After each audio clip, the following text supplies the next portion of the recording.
Hey guys, welcome back to live mix session with the Mars Saturn Sound. We're gonna get right back into the last song we were working on, 552. Interesting tidbit about the naming convention is that my sound partner doesn't want to write songs with names until we get to the end. So 552 represents the output file project from Machine, Native Instruments Machine. Anyways, I used to fight with him all the time about this, but I've just relented and said, fine, we'll go with numbers. It works. Anyways, let's listen to where we left off and see what we can go with. Again, I'm just making this up as I go along and just feeling my way through the track. So I'm in no means a professional, so you shouldn't take my word as gospel. You can if you want to. Anyways, let's get into it.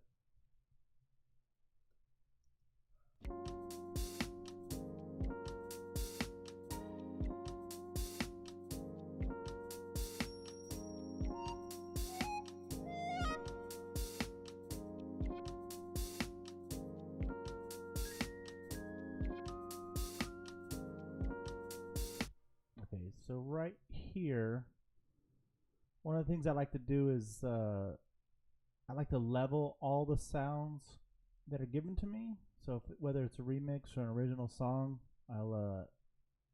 you could do a lot. You can do this a lot of ways. You can turn it up. You can gain stage it. You know, I have a gain plug-in here. When I'm doing recording, I like to have it at -20, uh, just as a plug-in on the top. Or if I get parts from musicians that are just too loud, I'll just automatically put this on the channel. This is a default setting.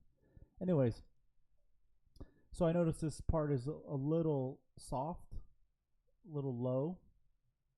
So what I'm going to do is, now mind you, this is the only way I do it in Logic. But I notice it's a little low. So I'm going to go in here. I'm going to change the gain. There's several ways to do this, and I'm going to show you both, maybe both or whatever I get into. Anyways, so I'm going to search the maximum gain on the entire audio track, and obviously it comes in at -16. It's a little low. So I prefer around this, -6. Don't ask me why. I could have had it lower and kept everything low, but -6 seems to be the easiest thing for me to remember. Okay.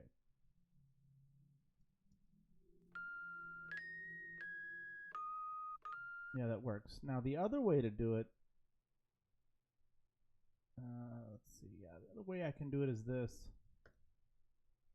I can make a region, and I can go over here to where it says plus gain, and I can actually drag this up to whatever I want.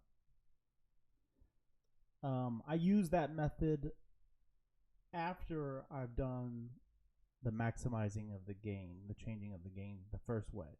I do it this way if I need to go, you know what, it's just a little bit. Or if I need to chop up a part and say like, you know what, just this little hit needs to come up. I'll do it that way. I'll do it that way across the entire track, especially towards the end of the mix process when I don't want to get into messing with my bass, like my bass level -6. So anyways, let's undo all that because we're not there yet. And there's many ways to do the exact same thing I just did, but I prefer to get into a rhythm and keep my process the same. So that, man, we're really boosting that up. But I mean, I could have him give me these parts already fixed, but sometimes sometimes that battle isn't worth the cost of time, like having him to go back and redo all of his parts. Anyways, I've learned my lesson that sometimes it's just easier to do it this way.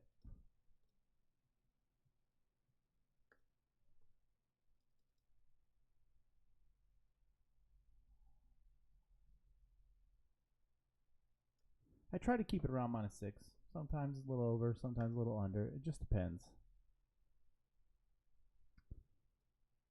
I did. Let's see if that did. I didn't see anything move on it. Okay, yeah, I guess it did. All right, cool. All right. I'm going to get up here and explain something to you real quick while I'm thinking about it. So, when I'm working on a track, the one thing I've noticed is that, like, hold on, I'll show you something.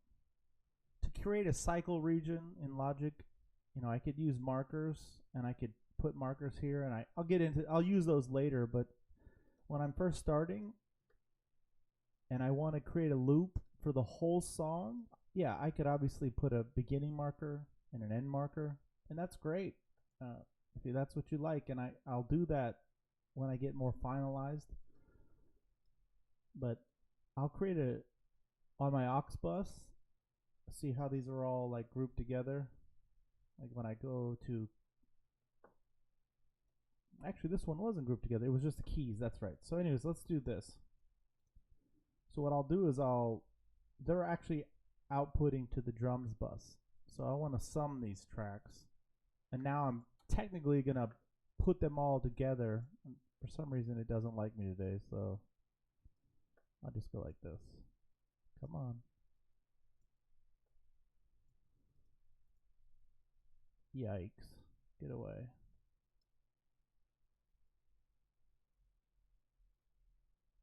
It's one of those things Logic has. I don't understand. If I have the bus already, I don't know. It won't recognize the bus as it exists. It creates a new bus, and that's one of those little pains in the butts that Logic likes to do. So easy fix, no sweat. I'll go ahead and make all these the same.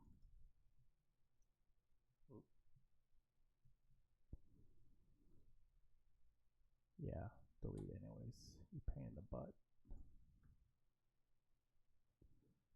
That's another thing I've learned is just sometimes you have to just delete and let go and not get freaked out and get worried that this is non-destructive right now. It's just get rid of it, delete it, don't sweat it. Okay, so back to what I was saying. I like to create a MIDI region on my drum sum, the bus sum here, right? So when I hide this, right, normally you would see this. Like you would see the collective MIDI regions. See, when it goes away, it's not there, right? That's great. I mean, this is perfect. If I wanted to chop things up, it'll go away. So for example, if I were to do this, right, if I wanted to chop this section and delete it, see how it disappeared? Well, this is audio and MIDI, so if I had a MIDI region in here, it would also show that up here. Anyways, what's missing from this part, and here I'm going to show you. Okay, when I hide this, right, that's great. But when I want to do automation on the drums track, so let's go over here, zoom in. I'm going to create a MIDI region. I'm going to drag this out, right? This is where it gets fun. So now, instead of showing the collective tracks, right? I mean, it's good if you can see that, but this is the fun part for me. So if I wanted to get in here and I wanted to automate this beginning part, and there might be a better way to do this. I don't know. This is just how I've learned it. So I want to do some volume adjustment. Let's do this. Let's solo.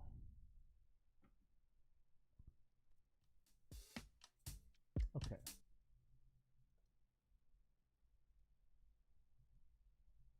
So if I were to do this and I were to move these tracks and I wanted to move the automation on the top, it wouldn't go with it. So what I'll do is when I drag this over, bingo, and it takes that intro automation with it.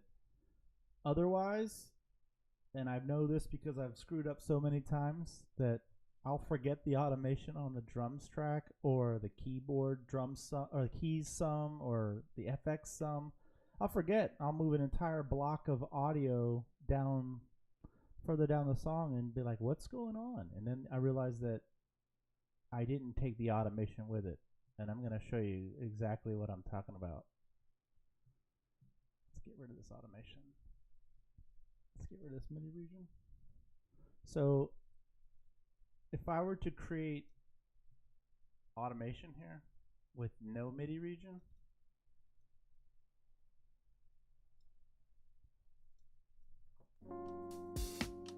and I went like this, it's gonna, I'm chopping everything below that. So like if I go like this, right? But if I say I wanted to move all of this down here, it's not going to take the automation with it. Now it might do that if I went like this. Yep, see, it didn't do it.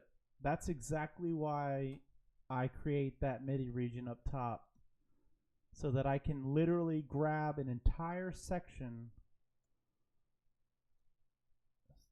Don't erase. This way, when I go like this and select all of my drum tracks, I can then move this over. And voila, it moves the automation with it. Huge. Comes in handy when you're doing, like I say, you have a long song and you want to make a radio edit. You can just chop off the end and move the automation this way. I've taken a really long song that I thought was great, but I needed it for like a radio edit, or I wanted to re-promote it. I just grabbed an entire song section and moved it over, automation and everything. It's beautiful. Anyways, let's get back to where we were.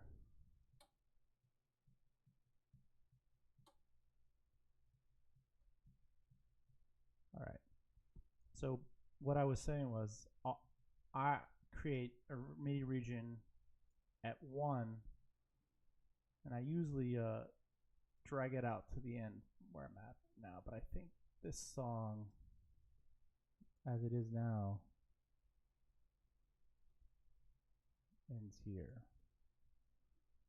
So shift, instead of hitting select all, you can hit shift L and we'll grab every track below it. And then I just give it a nice little chop. Yeah, I think that's empty. Yep. Hit delete. Grab this part.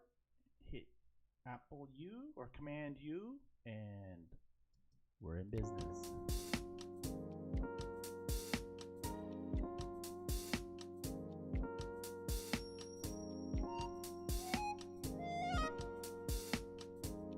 All right, good to go.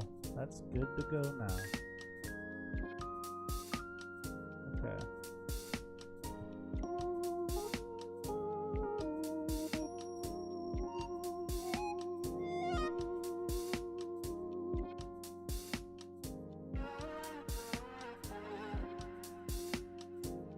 Let's see if this one is all good. Okay, so let's get into this.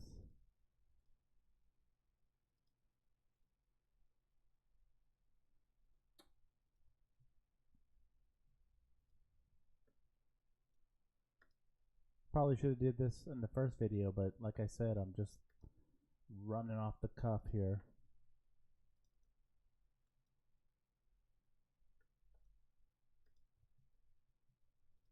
I'll get better at this. I'm strategizing in my head what I should have done in the last one. Anyway.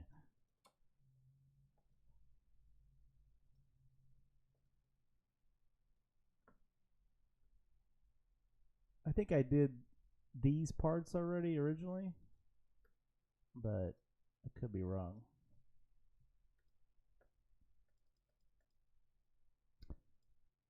No, I remember looking at these and thinking it wasn't that big of a deal. Usually when it's the tracks are really low, I'll mess with it because sometimes I'll get parts from, I mean, I know people that have been doing this for a really long time, and I'll get parts that are like minus 30.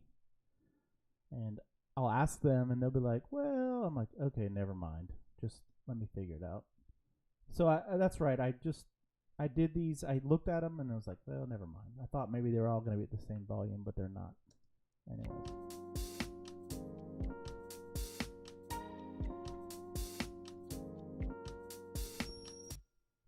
So here, yeah, here's another thing I like to do is this is why it gets weird. See, I have a bus here, but if I tell this to go to bus 6 and I try to sum this, it will make a new one, I think.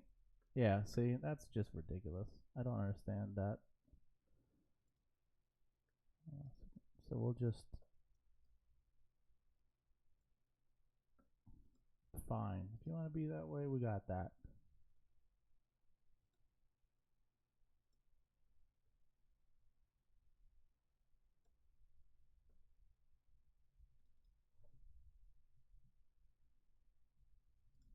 Ridiculous. I also like to color code these, so option C will bring up the color in Logic. One of the gripes I have is it doesn't do it universally. So even if I did it here, it won't change this up here, which is stupid. I really like bussing these together and summing these. It's so much better for me. Keeping things nice and tight, like so I can condense all that down. Ooh. It appeals to my OCD levels.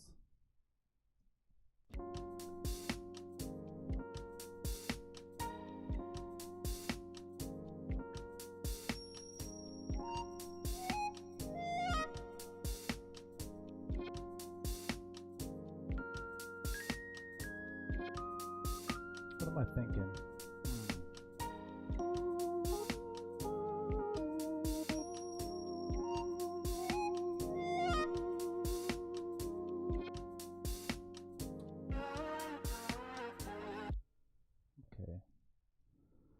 Okay, so thankfully this time these loops came in when he exported from machine.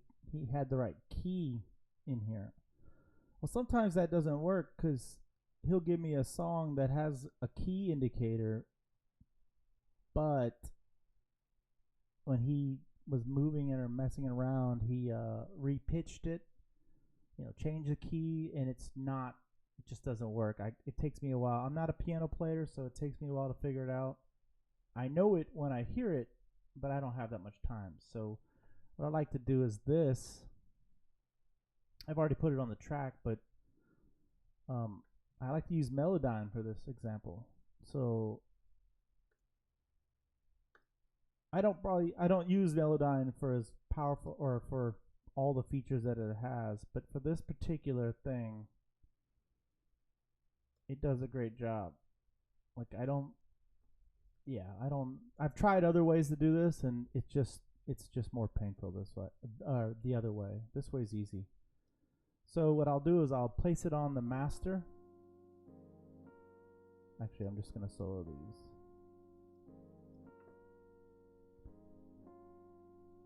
Okay. So this is fun part for me. Okay, so I'll hit transfer, go back to the 0, and I'll hit play.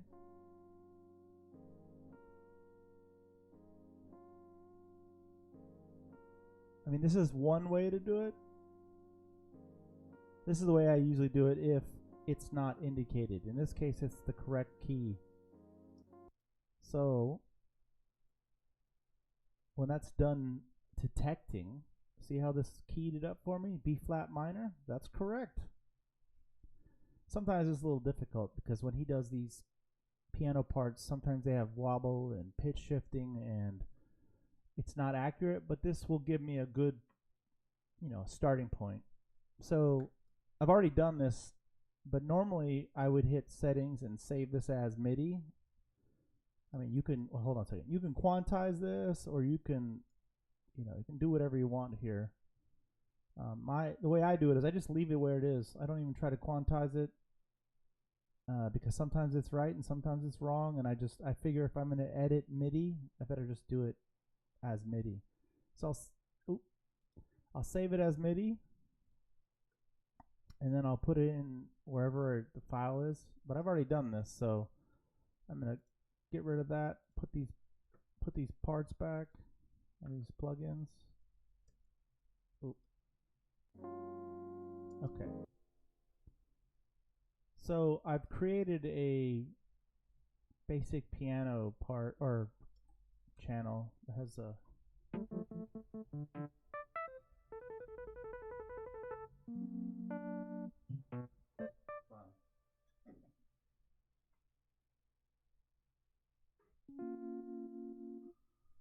so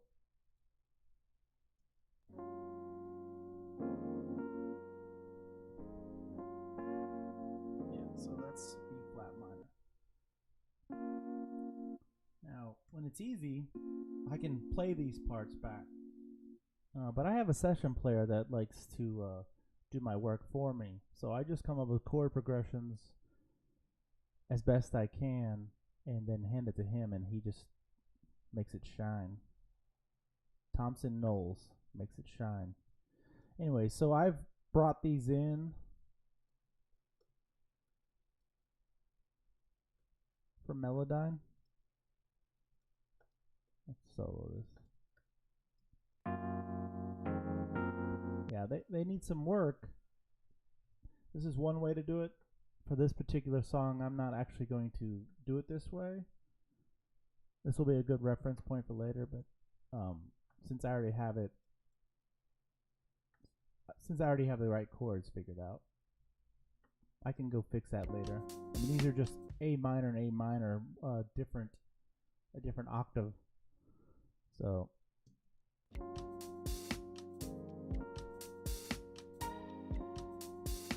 I just wanted to give you a little quick tidbit there to show you how quickly that can happen. If I were using Machine, I would. Sometimes it gives me the projects and I don't have to do a lot of extra work, but I don't mind. It's just part of the process. I mean, I might get halfway through the song and be like, oh, this is better, or whatever. Let's go over here to this audio, or to this vocal loop. Let's see. Okay.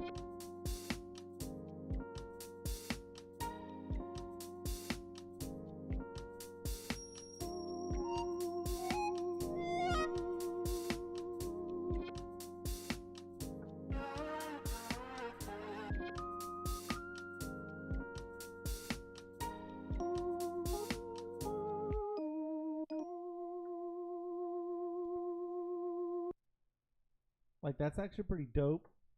This is where I would maybe like get the session player to kind of play that same type of part over or something similar.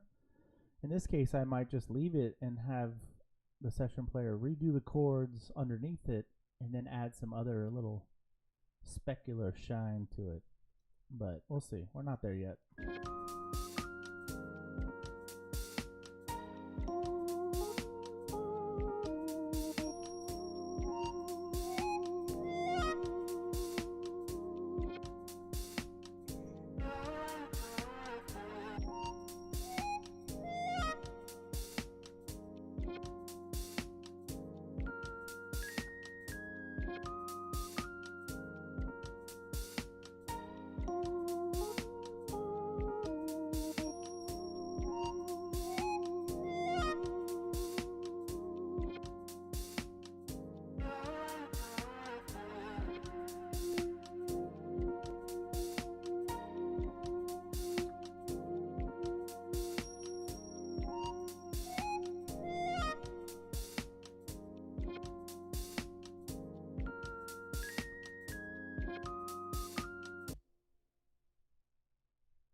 And sometimes if I have like 100 tracks, no, I don't have that many, but if I have a lot of tracks, sometimes I'll put, like as I have up here with the drums, if I need to create the same kind of thing using automation, I'll do it down here as well.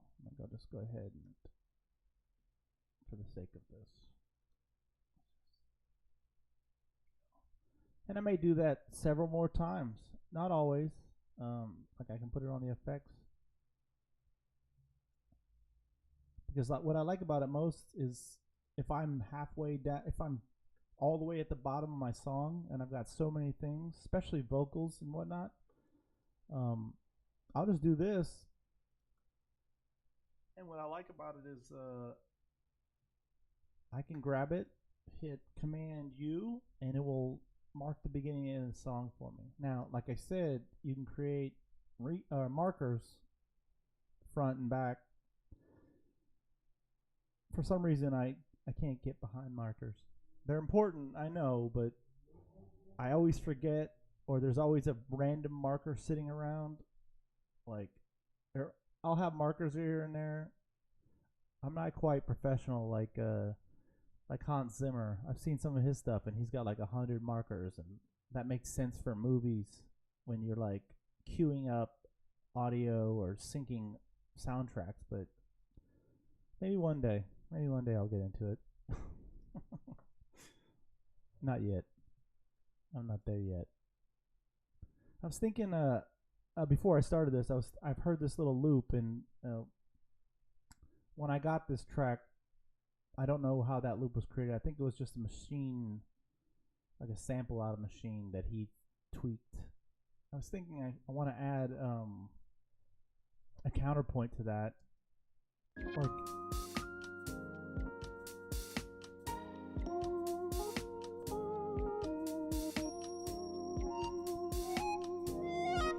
I mean, that's kind of a vocal. That lead is kind of a little vocal.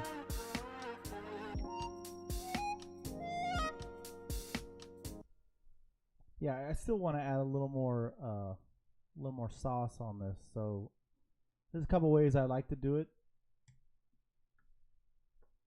One of the ways is to use a contact patch, and one of the best is Exhale by Output. When I bought this thing, it was like I got into it. I was like, well, this is crazy. I don't know how to use this. And then one day it just like clicked. So for example, let's make it a little bit further.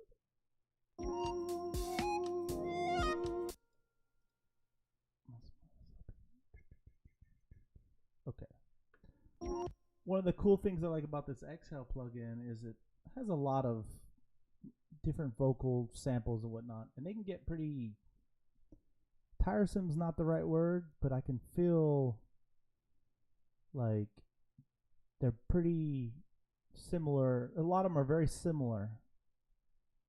At least that's what I thought, until I realized that you can actually change the chords. It's so awesome. So let's solo this right now and go back to the original. So this is a little slice, female awa is what it says. Anyways, they have a whole bunch of these. I think it's like 100, yeah, 125, whatever. Okay, so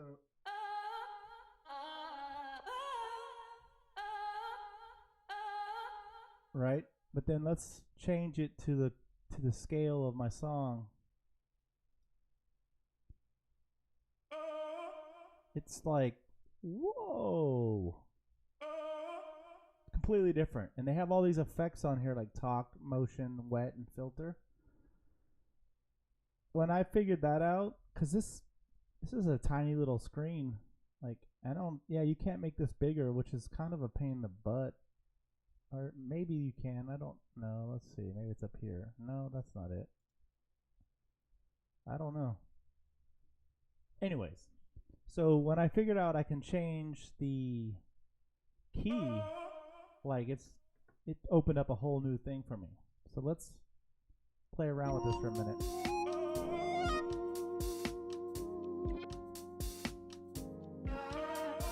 See how it's in the...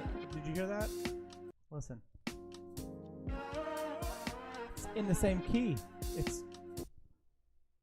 I mean, it's awesome. Like, I'll use these exhale if I need a little vocal stab or just some kind of like background padded effect. But it's just poof.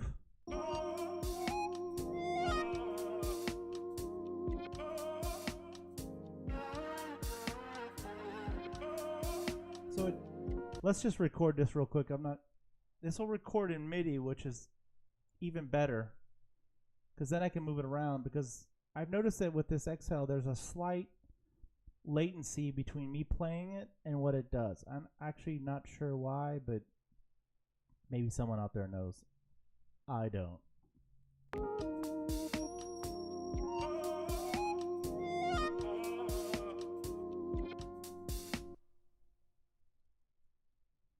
But this exhale thing, I mean, I think it was, I can't remember when it was. It was a while back. I've had this for a while. I think I got it for $199 or I don't remember. Anyways. See how there's like, I hit that on the one. And that's the delay on it, or latency on it. I don't know.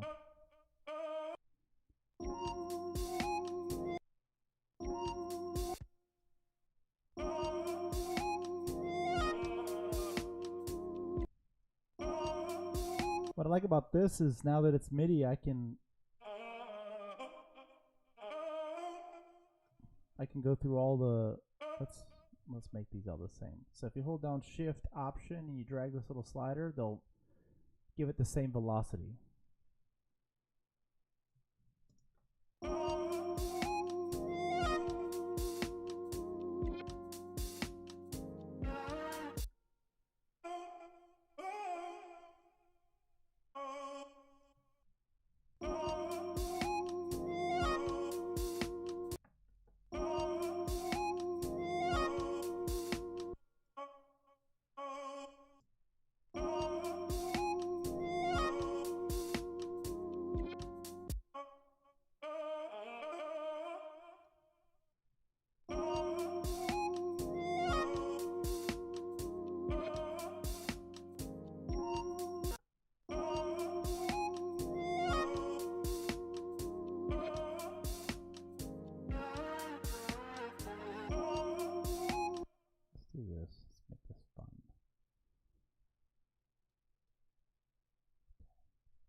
Come back. Okay.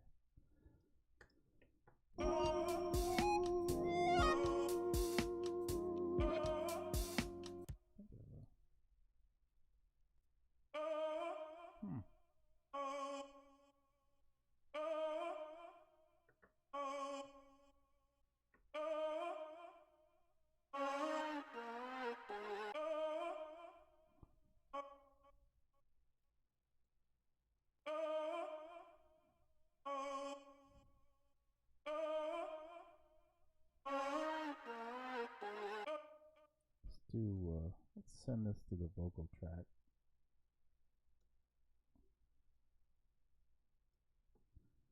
Let's create a drum, a summing bus for this.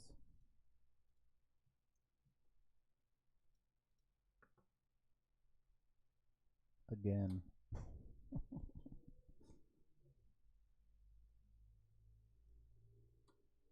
Anyways, I'll figure that out one of these days.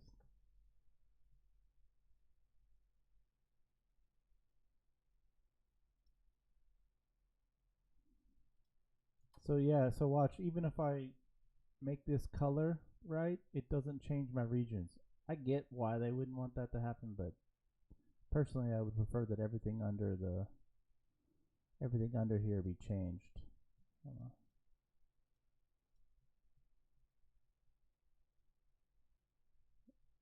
mean, I wish my region would change too, but oh well.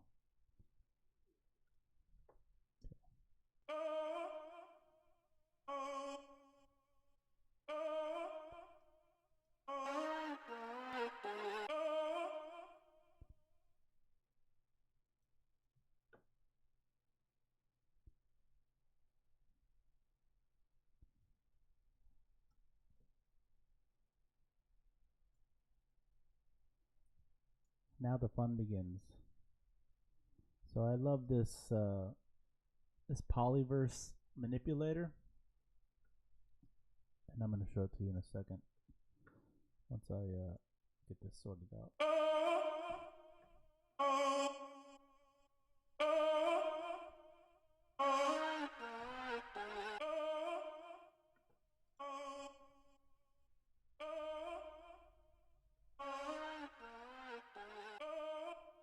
Okay, I don't know if I'm going to keep this vocal. I'm just messing around, but this manipulator, I love it. It's infected mushroom. I think it's infected mushroom, but I think I got it on Polyverse or something like that.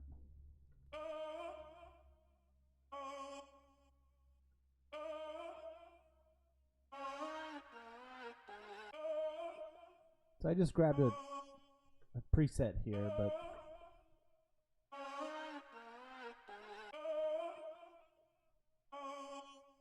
so now I've just taken it completely into a different realm.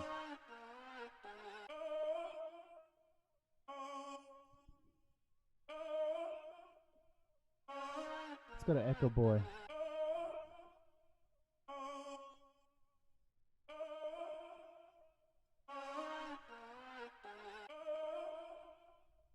This thing is great.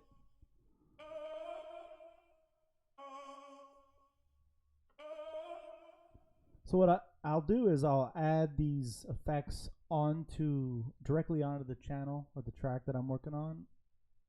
And if I feel like I like it enough, I will, if I want to use it on different song parts, if there's a chorus or a hook or whatever, I'll create a bus, and I think I have some already set up to do just that. But in this case, I just put it directly on here to get a sense of what I want, and then I'll add it on a drum bus, an aux track, and then I will just send it with, so I can add just small doses and also automate it a little differently if I want. So just let's listen to this for a second. Yeah, that's cool.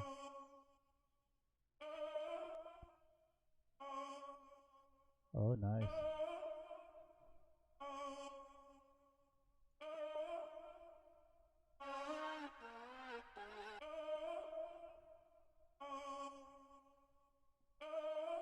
Let's send this to a...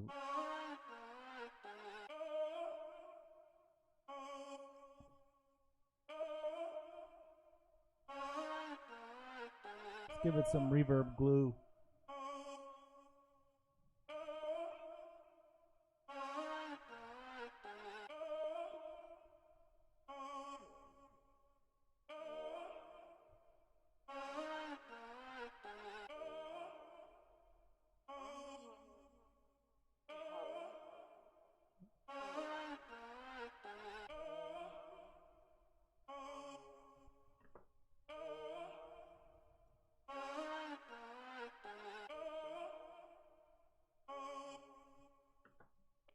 So I like Manipulator, an Echo Boy. There's another, actually I have that on a bus. There's a little Alter Boy, or Alter Boy, yeah, little Alter Boy. Put that on the bus. Let's solo this. Let's maximize this.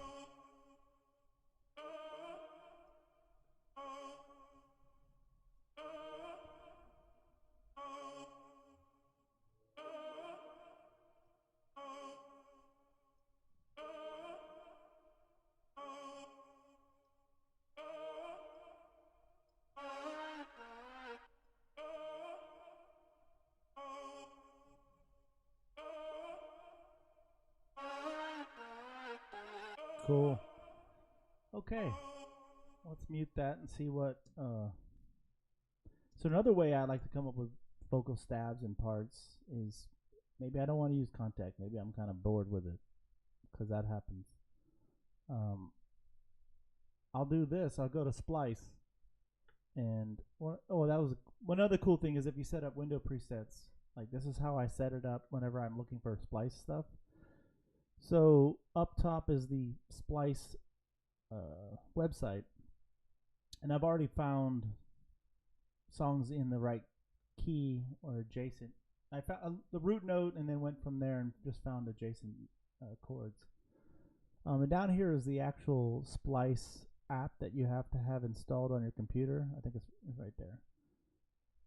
So when I buy stuff on here, it downloads it automatically. Now I wish there was a way to, well, there is a way to explore here, but it's just not.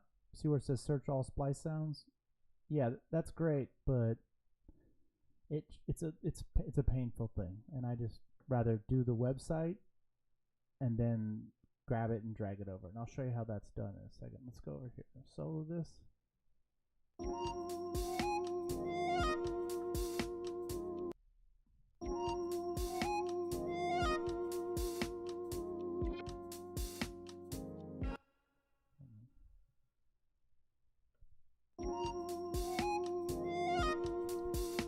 Okay, so this is, it's 120 BPM, but kind of written in halftime. So when I go looking on Splice, I'll dial up the original BPM, and then I'll also search 60. I wish there was a way for me to grab or search on Splice both 120 and 60, or find, but you can't do that. You can either do, you can do a range, you can do an exact, and that's great, but I want to be able to find all my results on one page. So let's go back and play this, and then kind of just listen to what we got. And then I'll go over here. So what I'll do is I'll play my Logic track on a loop, and I'll just listen for a while, and then I'll go over here to the Splice website, and I'll play this part when I get to the beat of where it fits in. So let's hit play.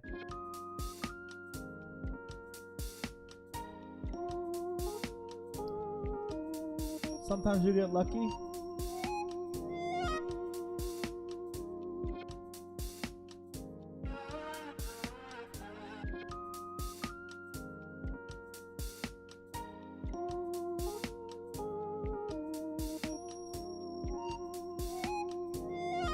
Come on, Splice. Get it together.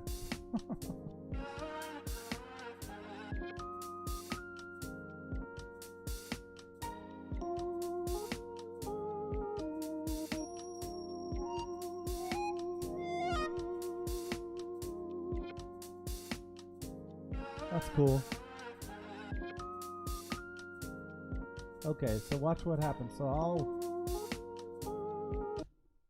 one of the cool things about Splice though is if I click on this, I can download it or select all the ones I want, but what I like is this shows similar, and that does save a lot of time.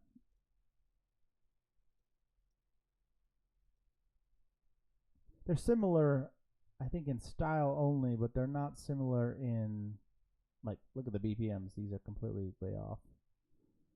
So anyways, that's really cool. So I'm going to download that, and it shows up here. And so what I'll do is, I've already created an audio channel over here. So let's zoom in. And what I like about this Splice app, there's got to be some way for them to combine all this, but or maybe have a plugin in Logic. Anyways, so what I'll do is I'll grab this, see how it says plus, and I'll drag it over here, and I'll drop it in, and it creates an audio. It's pulling from a folder on my desktop. Before I return to my home planet. Yeah. Before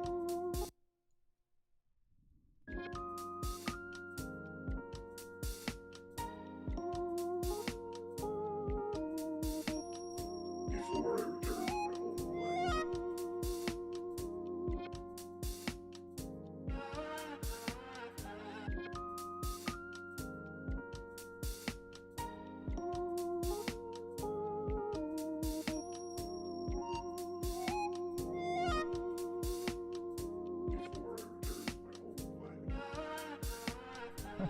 It's pretty cool. I don't know, I'm just making this up. It might not work, but yeah, so I like it. Let's move on to another. See what another one I come up with. I've got a subscription to Splice, so I basically just. I've got like 4,200 credits, so I write it off, so I don't bother with it too much if I use them or don't, or just. So let's go find another sound.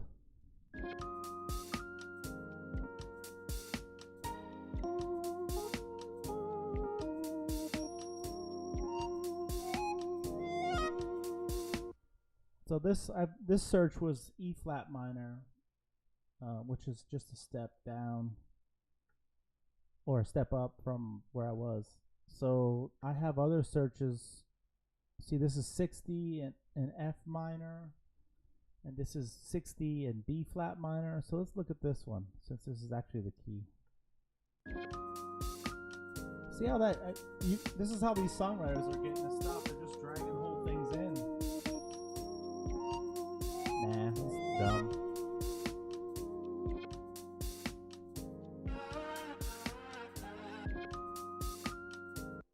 Since I'm doing a kind of a hip-hop, space psychedelia, lo-fi sound, when I search, I don't limit the genre. They have genres you can choose, so if you wanted to pick a particular genre, you can.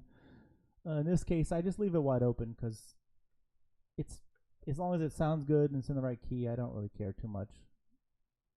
So.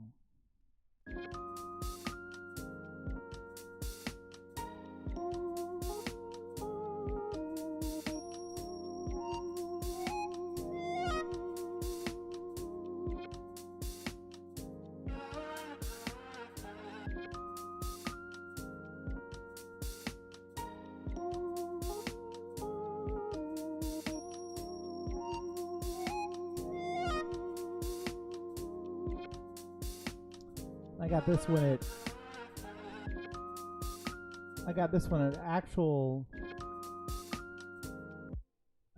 at alright, enough of that.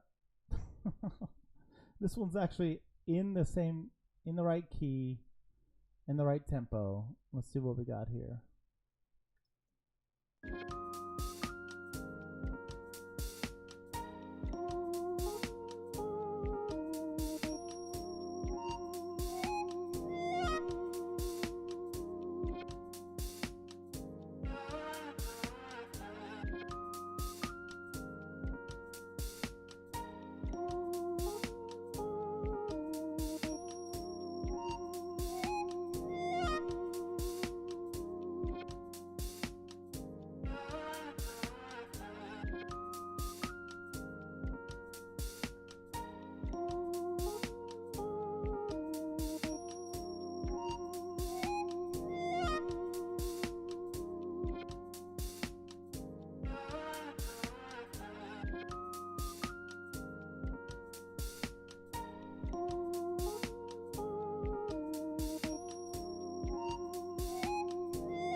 That's kind of cool.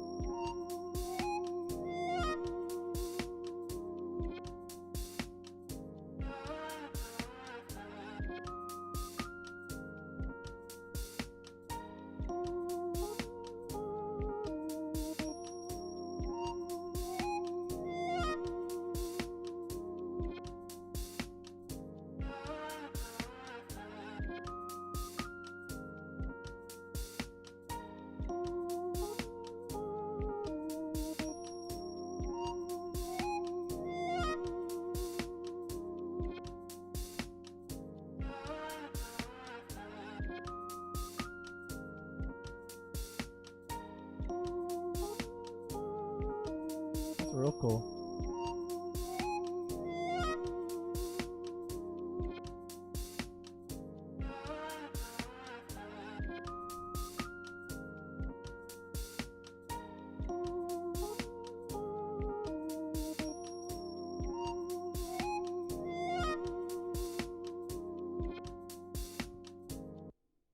So I've just started getting into using vocal samples as more melodic. I consider myself a beats producer, mixer, engineer. I've just now started getting comfortable with using audio samples. Just took a while. I couldn't figure it out. I wasn't comfortable using it, But now I'm just going off what sounds good to my ear, and so I'm starting to broaden my horizons a little bit. A lot of the songs we've done up to this date have all been instrumental and using a lot of melodic performances on guitar and even the bass. And I'm relying on the musicians to do a lot of the melody writing. Now I'll do microtonal stuff. I'll write chords and tweak chords and put chord stacks and then make a kind of a melody that way. But it's just intuitive for now, or intuitive the way I hear it. I'm like, oh, that sounds good, and leave it at that. And then the session players will redo those parts or add to them. So I've just started getting into doing a lot of vocal chops, and that's where we're going with this. I think this one might have more vocals than normal than we've done. It also helps that I'm working on a friend of mine's remix that is completely a vocal track. So I can do it if I'm using the way it was written. But in this case, I'm just kind of adding little audio clips here and there to make a melody that way. So maybe this goes this way, maybe it doesn't.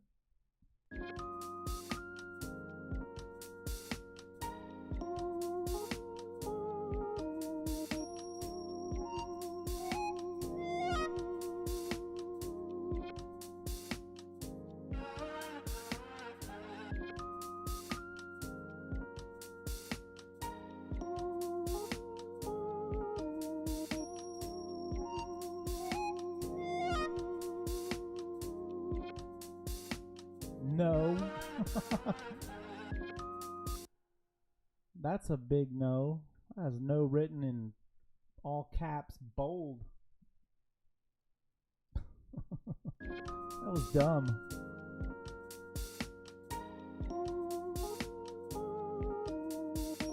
This was one loop I found earlier that I kept checked because I wanted to hear it. Maybe you can hear it together with me.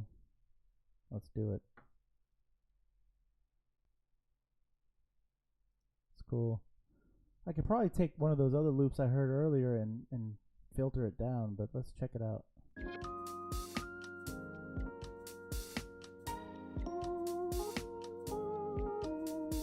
That's cool.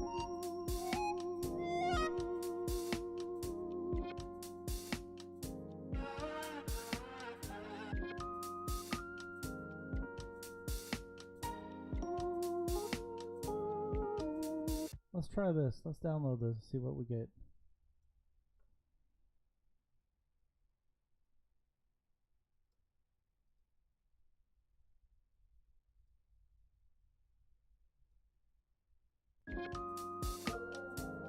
Oh man, that's pretty cool.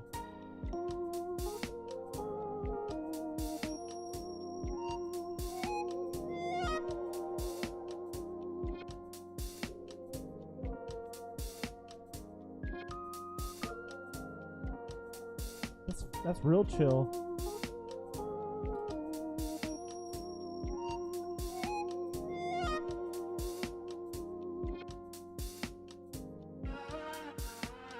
Might not work with that loop, but I like that first part though.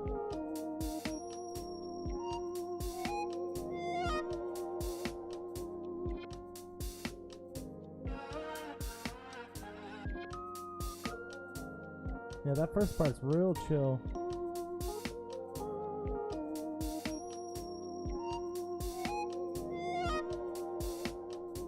That's why it's important for this particular style of music, it's important to look for both halftime and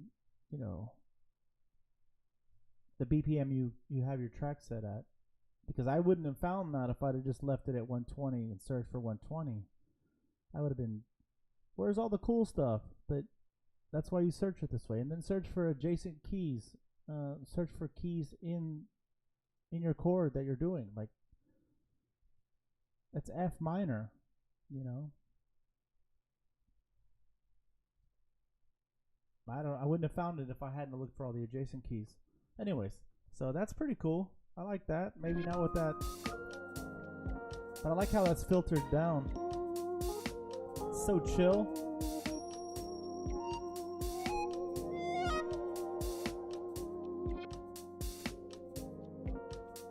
Yeah, that's real chill. Whew.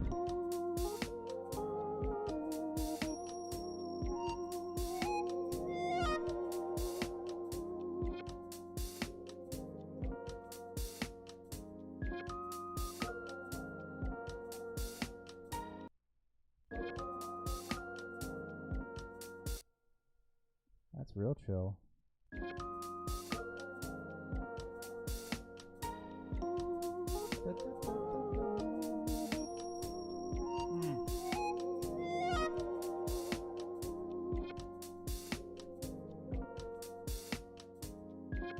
And that's where I could then I could go off this. If I use this as my vocals, I can go back into let's get rid of this thing. I can go back into Contact.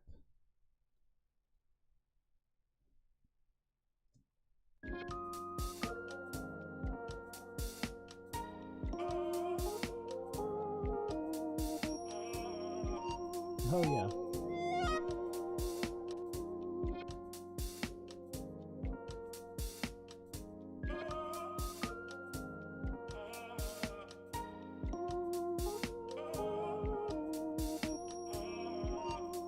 That could work. Alright, well I think we're about to run out of time because I want to try to keep these to an hour. Otherwise you'll watch like 6 hours of me like doing a loop. Anyways, hope you learned something. Hopefully you can apply this to something you're doing right now. I know I just learned some stuff, so I'll see you in the next session.